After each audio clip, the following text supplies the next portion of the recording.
Hell does not acknowledge how most humans think short term. Humans are often motivated incrementally. In other words, they are motivated to do things that will reward them instantly or in the near future.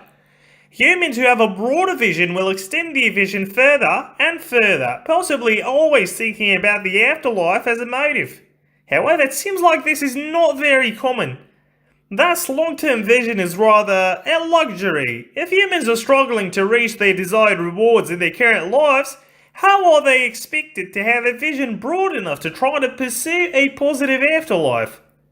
Eternal hellfire is an overwhelming concept. The closest experiences most people will have to getting burnt are probably touching a heated oven or getting in contact with a hot stream of running water at the beginning of a shower. Notice the gap between these experiences and burning in a raging fire with the sole purpose of burning one's flesh as it constantly regenerates. That victim was a psychologically motivated human being who is not able to grasp a single right religious doctrine. He or she was given a brain to think with and then was punished for using it and rejecting X ideas. Is a lesson going to be learned that way? Hell teaches nothing. In this life, we go through bad experiences and learn our lessons. For example, we do simple things such as staying up to watch TV and then regretting it the next morning when we feel too groggy and try to be productive. Notice how the previous learning pattern is extremely foreign and not applicable to the concept of hell. In hell, some will allegedly burn eternally, not being able to come out at some point after having learned a lesson. With hell being the blazing, excruciating fire that it is, there is no incentive for the inhabitant to be patient and burn until he or she is allowed relief again. The point of hell is questionable. We were told very little about it. There is a lack of progress indicators. Aspiring hell doers do not know for sure how well they are doing.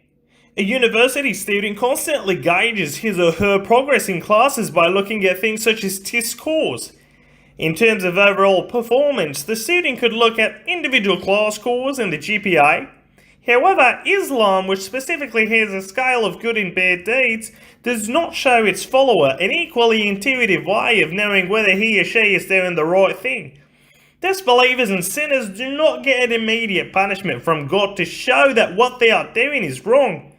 Believers and disbelievers alike live both great and bad lives. The quality of life is not a direct indicator of the validity of one's status as a right doer or a wrongdoer.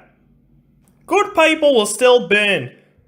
Novak Djokovic was widely regarded as the best tennis player in the world in 2014.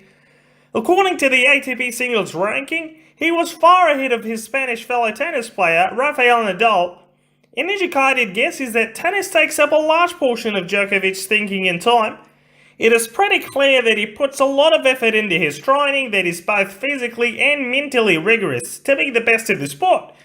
In addition, he travels to make promotions happen and has to conduct himself in a way that puts smiles on everyone's faces. He even owns his own charitable foundation. By considering those details, it is reasonable to assume that he's a generally kind person with well-driven motives. Now, allegedly, Djokovic is a devout member of the Serbian Orthodox Church. Will all of his achievements and positive mentality go to ruin because he did not pray 5 times a day, fast a month a year, and make a pilgrimage to Mecca to walk in laps around an ancient building reciting prayers to a God who doesn't need them?